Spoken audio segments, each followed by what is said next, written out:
Thanks for being with us once again on our live stream today, water, the importance of water. As I talked about earlier before we got onto the live stream today on the radio broadcast, my initial thought was you're going to kind of just blow this off. You know, I want to hear about really high-tech stuff. Joe, give me something cutting edge. Give me something that just, crack. It's just sharp and it just gives me insight, and that's how I'm going to lose weight, and that's how I'm going to do all this stuff. The reality of it is, if you don't have enough water, you could be missing one of the most fundamental, one of the most basic components to life. Without adequate water, it is impossible for you to conduct work and business in your body. Literally, your body's mechanisms, your functionality slows down. A lot of misinformation about water. You don't need that much water. Water advocates are stressing people out. They're dehydrating. They're demineralizing people. Clearly, there is a ton of misinformation. So today we want to talk about maybe the clinical aspects of not having enough water. But what about just the subclinical areas, meaning that you don't have enough water and your body just doesn't function as well as it possibly can. You won't store the energy as efficiently. You will not generate energy as efficiently. You won't get energy to the sites as efficiently. You won't remove metabolic waste and toxins as efficiently. Water is critical. In the second half, or the second part, part two, we'll cover a little bit about the importance of the quality, the type of water that you consume. So I know that for many of you, that may be foremost in your thinking. I want to know about what type of water. Should it be distilled? Should it be reverse osmosis? Should it be alkaline forming water? Should it be spring? And there could be lots of opinions, and I don't know anybody that really has the core answer. I'll explain to you some of those differences and what I feel are some of the pitfalls in some of them. The main theme will be just the purity of water, but the real theme ultimately here is let's make sure. I'm throwing Josiah off here a little bit. Sorry about that, Josiah. I was taking a little rest. Let's make sure that we understand that water, there's a couple basic things. It's basics to life. And they say, well, that sounds obvious. I'll explain. And then, can it actually be therapeutic? I'll explain. So fundamentally, let's talk about it. I put here that it's essential. That it is involved in basically the transport of components of the body. So for example, if I don't have enough water, I can't move my electrolytes, which are minerals throughout my body. I'll have problem just getting nutrients to the site of action. I will have difficulty in mobilizing and moving hormones throughout my body. So first of all, it is a transport. It is a medium for transportation throughout the body. It is without question. It's very obvious that it's essential to life. We'll talk about what about the quantity, though. That's what I think comes into question. Oh, I drink when I'm thirsty. Is that adequate? No, that's wrong. You should be pre-hydrating. You should be hydrating through the course of the day, literally looking to eliminate the potential for dehydration or dehydrative states, which are subclinical, which may not show up on your radar screen, and you kind of have no way of recognizing that. But I'm going to give you a couple tips that are occurring in your body that'll show you that that's a bad thing. So up to, guesstimate, 65 to 75% of the body is water. I think that should send you a clear signal immediately that if my body is made up of that much water, that it has a significant level of importance for how your body functions. I think we can make that assumption. It is a natural solvent. So now what is a solvent?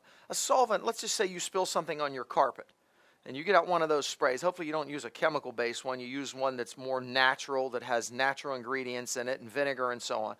But you spill something on your carpet, you need to get something in there that begins to break down and solubilize those components or what you just spilled so that you can create a solvent type action. You can break down this thing and literally break it into smaller particles and you can wipe it up. Do you know that literally water acts as a natural solvent to your body? I mean, literally aiding in how the body processes and gets rid of chemical toxins and wastes in the body. It's a natural solvent. Do you realize that chemical reactions, sodium plus chloride equals sodium chloride, the most fundamental of basic chemistry? Do you realize that without a water medium that many of these reactions are completely impaired? Do you know that there are many reactions that are literally water dependent, that without having adequate water in your system, you cannot have those chemical reactions that are going to take place in your body? Energy production. This is very interesting because water is involved not only in how energy out of the Krebs cycle in your mitochondria, we've talked about that in the past, but energy, literally how it's produced in this process that goes literally the Krebs cycle, the reactions continue to take place and it produces and it goes to the next level, the next level. Do you know that it's water dependent to a huge degree, that you need water in that environment for this to happen? Cholesterol. This is very interesting. That literally, if I am dehydrated, I have a greater tendency to literally accumulate cholesterol on the cell walls. Now, let's make sure we understand that cholesterol is very important in these cell walls for cellular repair. But it needs to be mobilized, it needs to be active, it needs to be in a very fluid state. Not fluid liquid, but I mean as a need use basis. If I don't have adequate hydration and adequate water moving through, I literally will begin to accumulate cholesterol in areas that I ought not to be. Do you know that literally then when this begins to happen, that even our stress response is impaired when I'm dehydrated? How your body handles and copes with stress, because you're mobilizing energy production, you are highly synthesizing and involved in reactions taking place, you're utilizing and converting many of the B's to help your adrenals to function, you're trying to get minerals and nutrients to organs of function. So when you're under stress and you are not hydrated, you compromise literally your stress response. So now, is this the basics or is this the therapeutics? This is kind of a combination, because the basics are I can't produce energy, I cannot transport components, I don't remove metabolic waste. It's the basics. Without it, therapeutically, can water help me therapeutically? Yes, because what water can do is literally help me to process cholesterol. So you're saying that if I drink more water, I can help mobilize my cholesterol? Yes. Yes, that's what I'm saying. Many of us are so dehydrated. We drink a little bit of water through the course of the day. We never think about it again, and we think that we've consumed. You need to be, again, I'll get into the therapeutic aspects, so I'll hold on that. So as you look through this, you say, well, you got therapeutics and you have basics. I don't know what you're really talking about here. No, it can be therapeutic because as it's a natural solvent, it helps you process waste products and metabolites. It makes reactions go. So that's basics and therapeutics, meaning I need this for the basics of life, but if I have adequate water supply, things will happen more efficiently. They're still going to happen, but they can happen at a much more efficient pace, if you will. I'll generate energy better at a cellular level. I won't accumulate cholesterol as significantly. Do you realize that even the liver is involved here?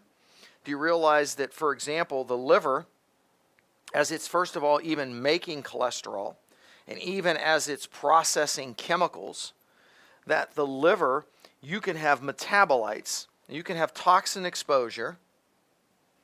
Your body breaks them down into metabolites. Do you know that if I don't have adequate water on board here, that I literally start to accumulate these toxic metabolites? I'm not moving them through the liver efficiently. I begin to congest my liver because of inadequate fluid and water retention. this indirectly can gunk up the work, slow down the process of even how I make, and really more importantly, how I dispose of cholesterol. So indirectly, the more chemicals, the more toxins I'm exposed to, we always talk about the importance of how well we detoxify and the importance of having adequate nutrients that help you to detoxify. We've covered that. But from a functional standpoint, now this is literally not, I think goes beyond basics. This is therapeutics. Because if I'm exposed to chemicals, I'm creating metabolites as I'm breaking down. We call that phase 1, phase 2, and technically phase 3 detox through your liver. This is highly water dependent. If I'm dehydrated, I'll begin to accumulate these metabolites in my liver.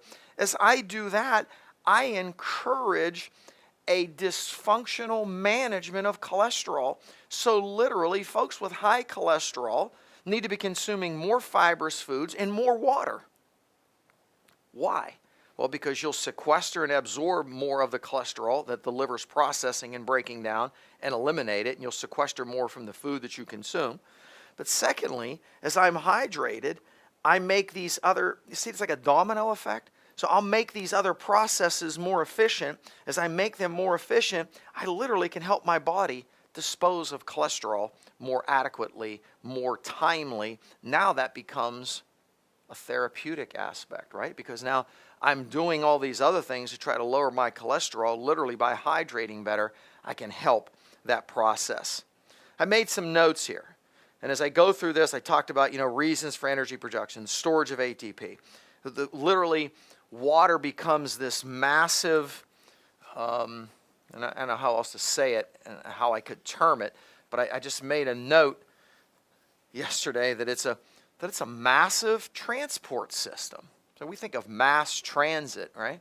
Well, literally, water becomes a massive transport system for our bodies. And unfortunately, we are missing the importance. When we're thirsty, we drink, and I'm telling you, you need to drink in advance.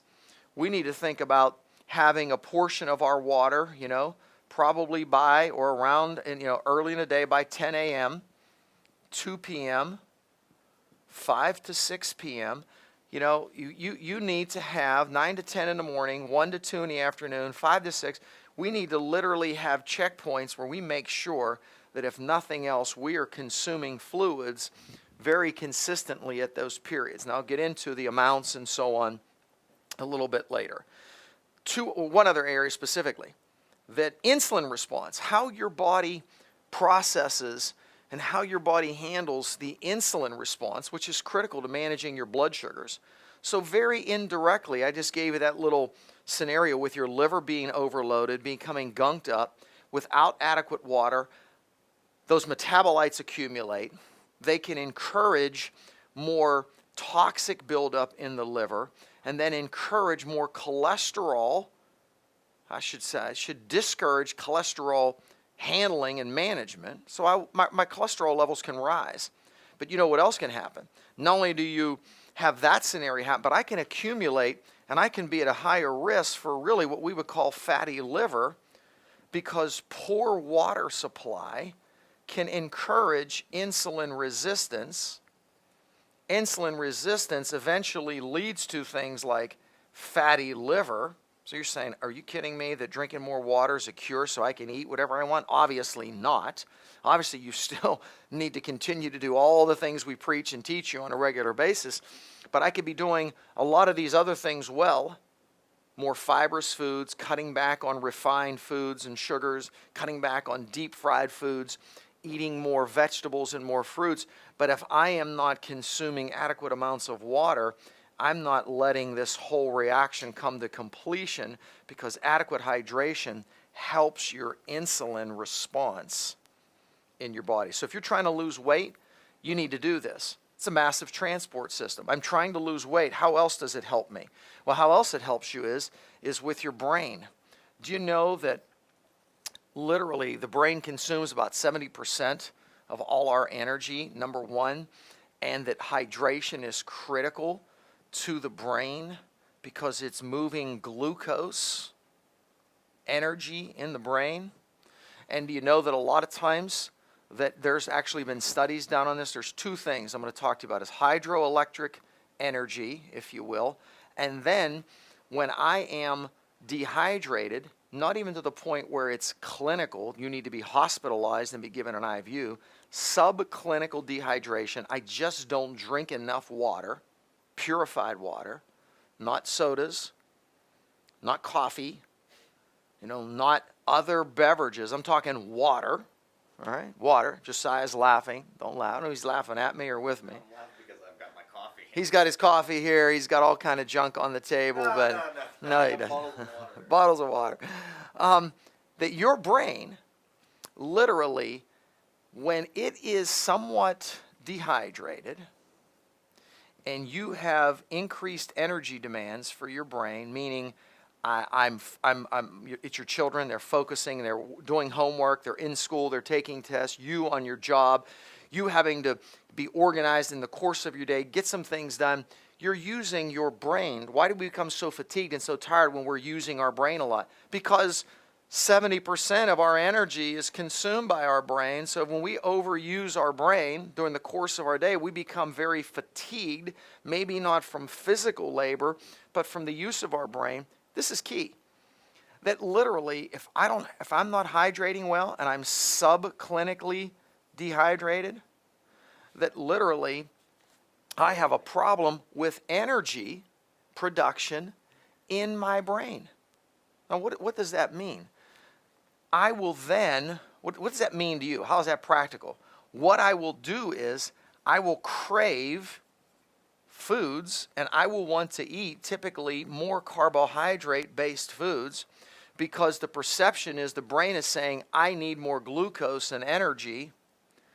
Really, it doesn't necessarily. You may have very adequate levels of glucose, but I have a bad transport system. I have not enough water, which will create more cravings, which will lead to what? Eating typically more carbs, when the reality of it is I needed more water, because remember, water is a massive transport system. It is carrying nutrients to the brain. It is carrying glucose in the brain to the cells, giving the brain the nutrients that it needs, the energy that it needs. As opposed to me craving more carbs, I should be drinking more fluids, and water can help you not only with how you process toxins through your liver, not only with insulin resistance so you don't accumulate things in your liver and bad things in your liver, but also with your brain. It'll reduce the amount of cravings that you have as well. Some basic facts, and then we're going to go to a break. Some basic facts. Many Americans consume, still at this day, probably 1 in 7 well water. I think that's a problem. I think that's a big problem for me personally. And I don't have time to get into all the details of this, but the bulk of Americans still consume tap water. And why is that bad? Well, simply, in my opinion, we have to understand that we have a lot of chlorine, we have a lot of fluoride, we have arsenic, we have lead, we have one-celled organisms such as Cryptosporidium. You have one-celled organisms, parasitic types of issues, and even though they may be killed because of the chlorine content, they're still in there. So you've got heavy metal contaminants, you've got chlorine and fluoride. Fluoride, I have no idea. And I know what scientists will, quote, tell you. I have no idea why we use all this fluoride and how it's supposed to protect. I mean, if you want to use a little bit in your toothpaste, why is it in our drinking water? Why is it in the water? If you're a dental health professional and you believe people should use fluoride, then, do whatever. Do fluoride treatments. Brush your teeth with fluoride. If we believe that it protects your teeth, and I'm not here to argue that, I don't understand why it's in our water supply. It's ridiculous. I can show you literature that shows that people that drink a lot of tap water, there's more of a fluorosis issue. They have weaker bones for multiple reasons, but one of them is the fluorine content. So you can have metals, you can have chlorine. Do you know that they create what we call, this chlorine in particular, create what are called halogenated compounds. Now I'm going to get really technical on you. And and trihalomethanes, which are literally multiple chlorine compounds that begin, or chlorine atoms that combine with other environmental chemicals that are in the water supply and form very, very literally toxic compounds that are very, very bad for your body. Halomethanes, trihalomethanes. Why? Because we have all this other stuff in water. But you say, but isn't that partly, how they purify the water? Yeah, to a degree, but we still have a lot of contaminants, and the reason is not because public water authorities are evil people. They're just using still very old technology. Virtually impossible to update some of this technology because of the very, very high costs. So in public authorities' eyes, it's adequately filtered. So what's your problem? Well, the problem is we still have a lot of this constituency making it through to our human bodies. I believe it's a huge, huge problem. It is a huge problem.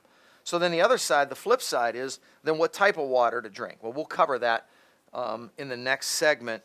Let me make sure that we covered some of the other areas that I wanted to cover. I have a couple other notes here. Metabolism.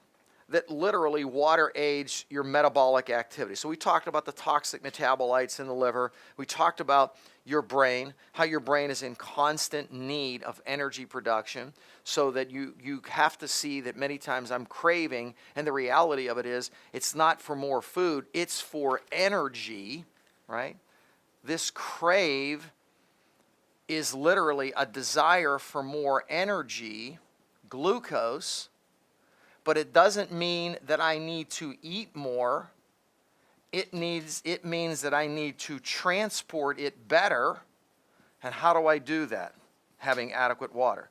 Well, how about if I'm really, really hungry and I'm getting all these cravings, I'll just drink a ton of water. No, you hydrate through the course of the day.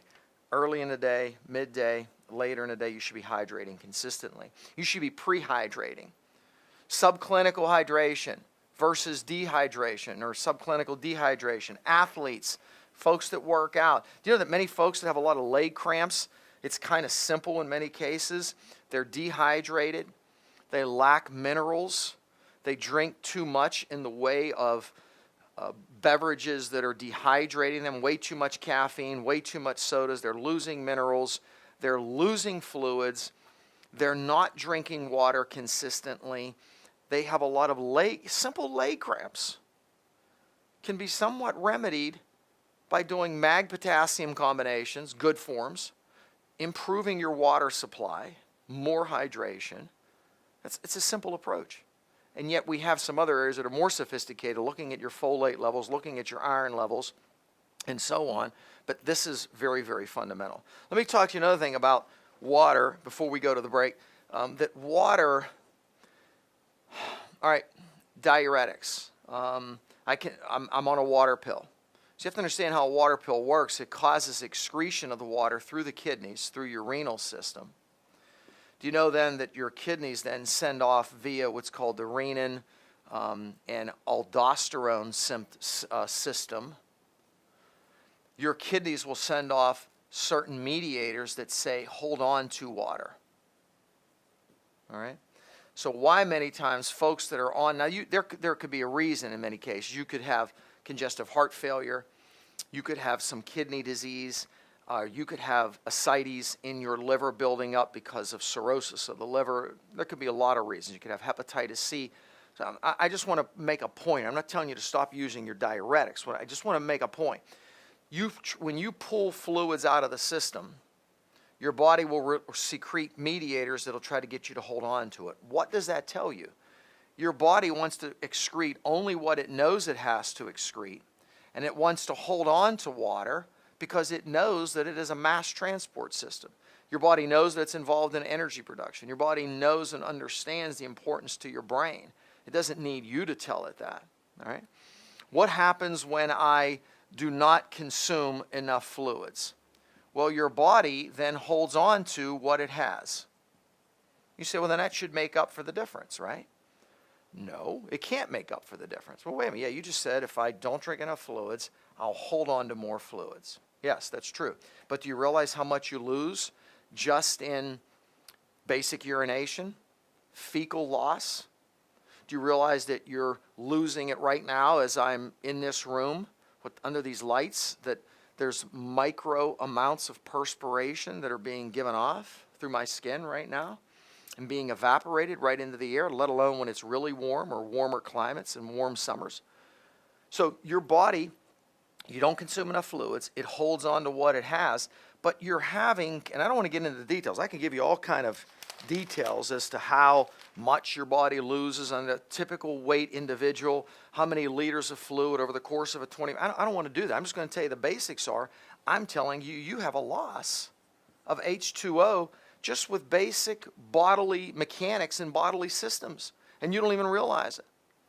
Your body goes into a negative deficit, your solute, literally, that's what's left over in your blood, kind of crams down, and metabolic activity is completely compromised. I'm going to read you just a couple basic thoughts here. Oh, very quickly. I have a couple thoughts on hydroelectric energy. Do you know that there's some literature that shows that literally water acts as a hydroelectric potential across cells? This is very important. So this is my cell. If I'm dehydrated, the ability, you function with, in essence, with much electrical type of conductivity. And if you think of even your heart, SA node, AV node, there are signals that are sent through that system that is literally an electrical stimuli that then encourages and tells your heart how to beat and what parts are supposed to beat and what type of rhythm. Do you realize that this actually is even at a cellular level, hydroelectric, literally, that a lot of this electrical conductivity that goes on and takes place in your cells, you say, this is I don't need to know this. Yes, you do.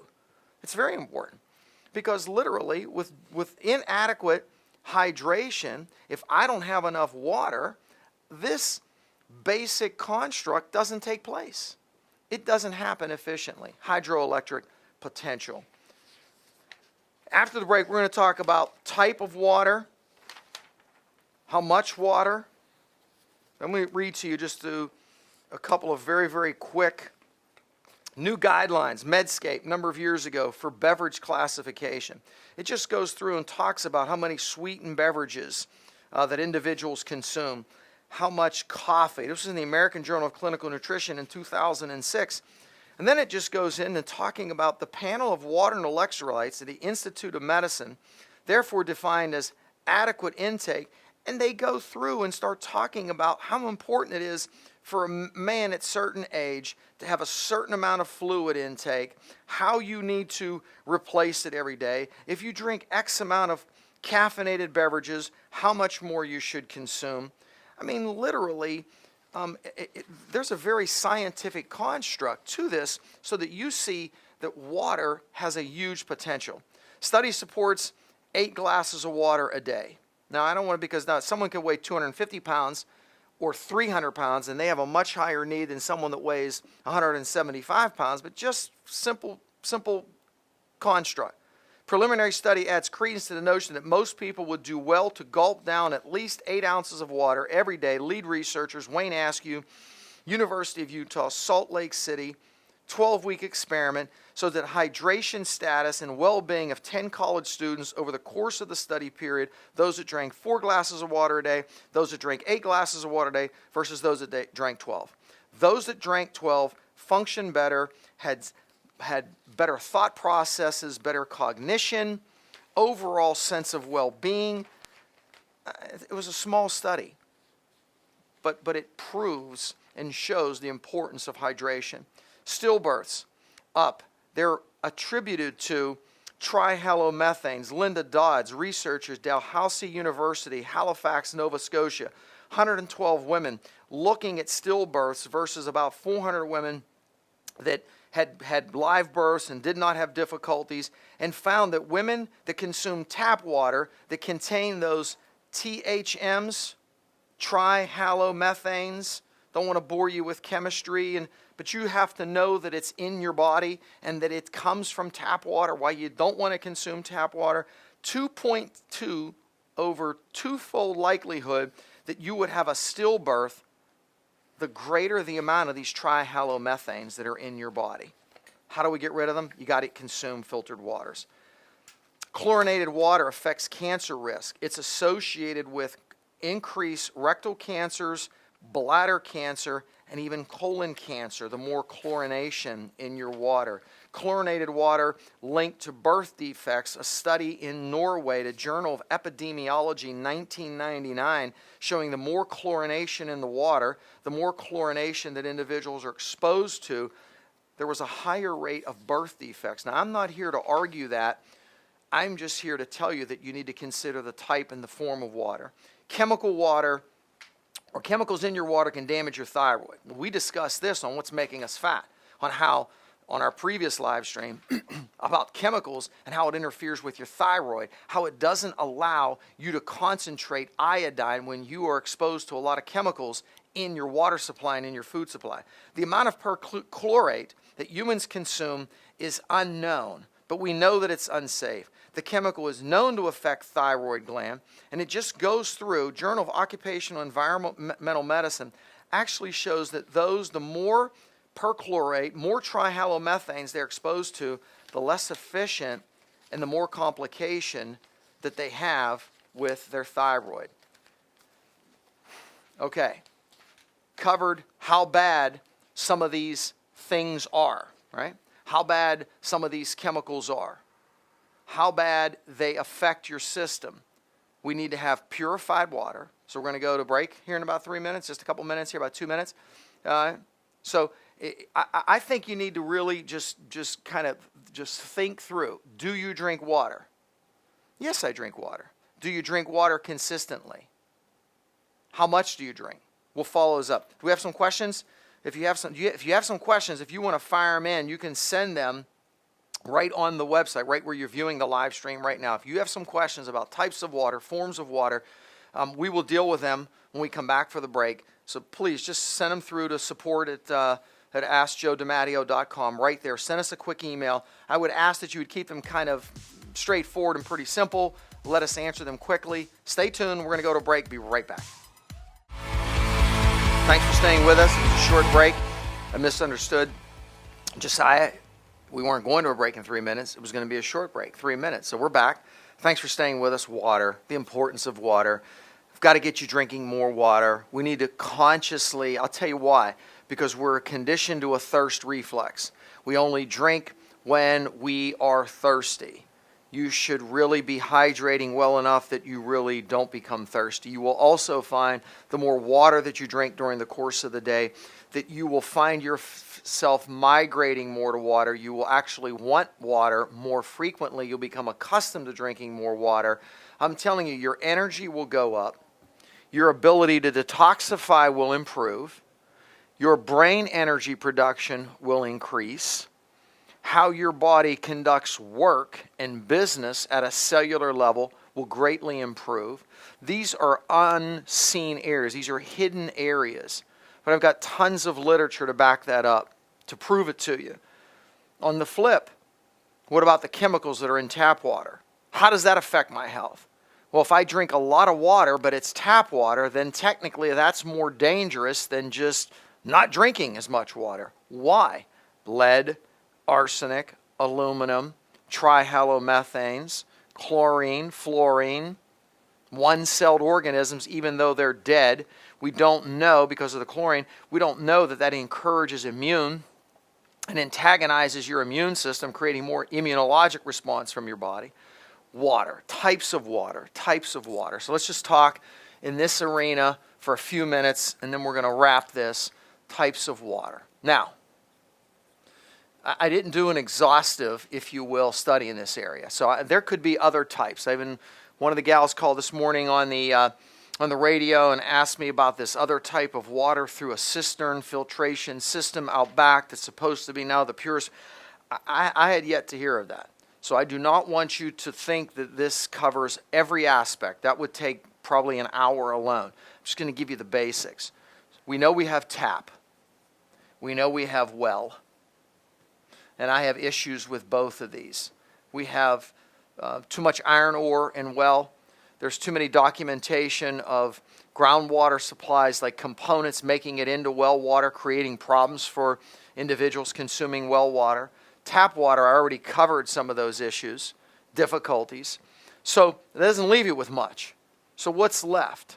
Filtered waters, right? Distilled waters. Filter, you can go multiple directions here. Reverse osmosis, carbon block, or activated carbons. You can have a alkaline forming water unit, and we will discuss that. You can have distilled water. So you have multiple ways to consume purified water. So I am not going, I don't promote one of these versus the other. If you just ask me, I'm telling you that at first, spring, we had another caller on air this morning talking about spring water. Isn't spring water the purest source and form of water? Yes, it is. Why would that be? That's the way God designed water to be purified. It's pretty simple. So if you look at how water goes down through the rocks and how it's literally naturally purified. Our difficulty is accessing real springs.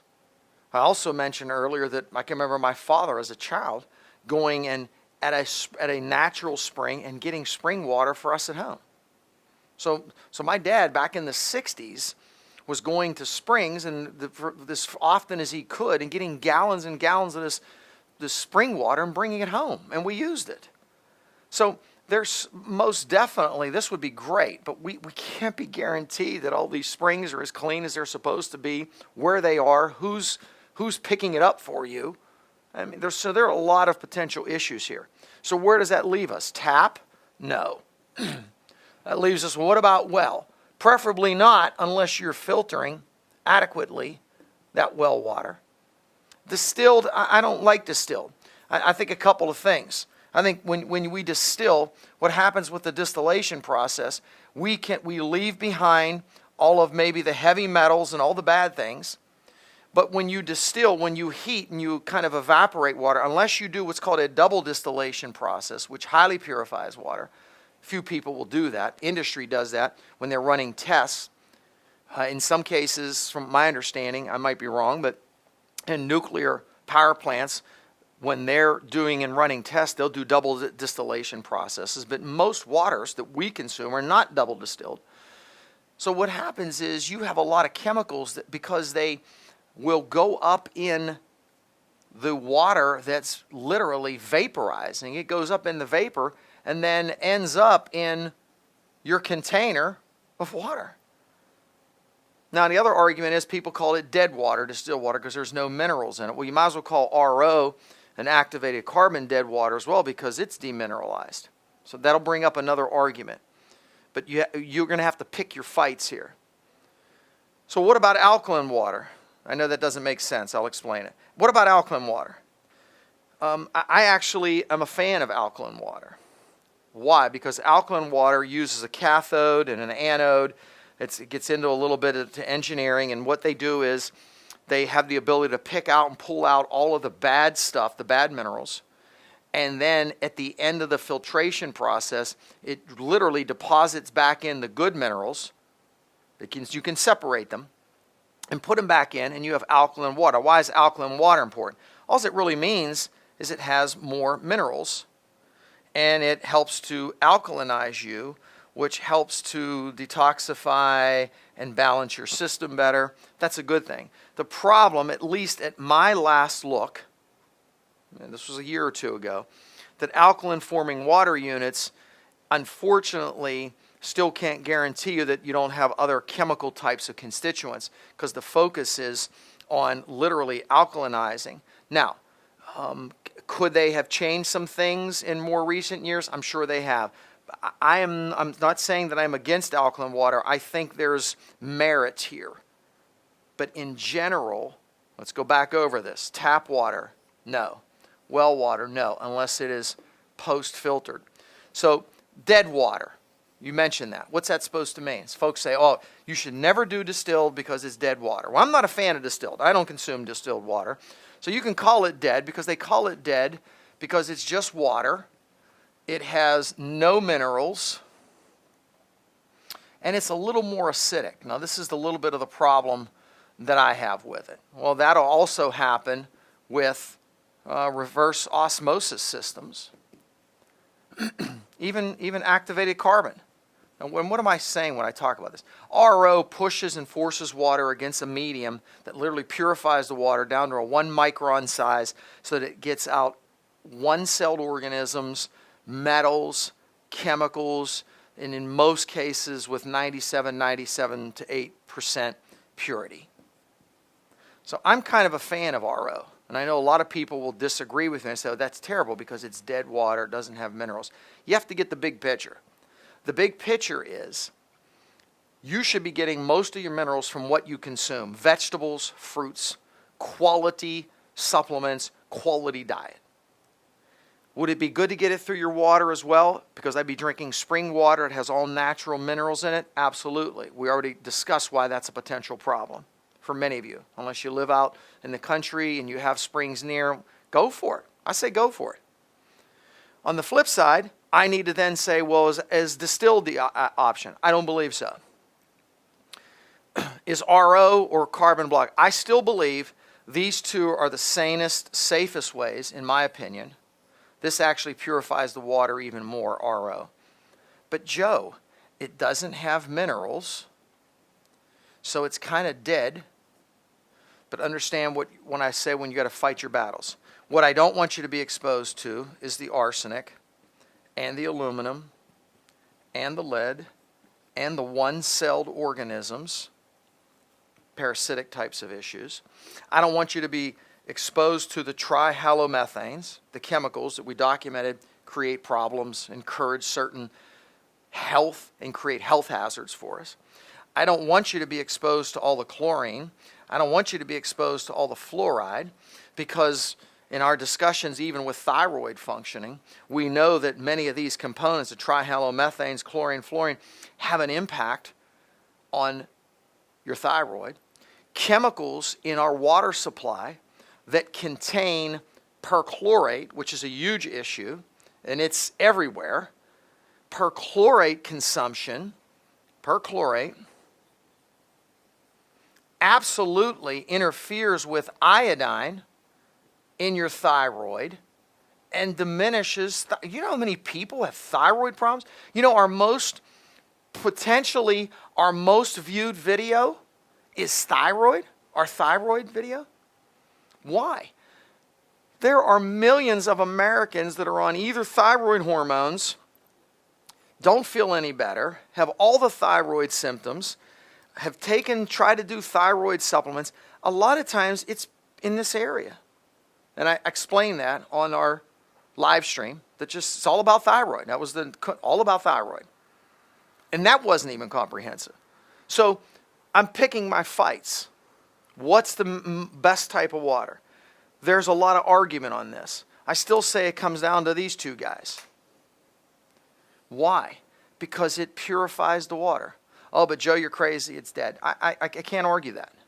Why I can't argue that? Because your out should be that I should get more of my mineralization from foods that I consume, vegetables that I consume, fruits, quality supplements like our cell cycle. Why do we like our daily essentials? Because it has Krebs cycle intermediates.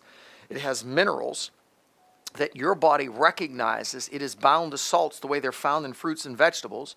They energize your cells. So daily essentials is a powerful tool for daily supplementation of a broad spectrum of multi and minerals that is in a body-ready form, if that can make sense to you.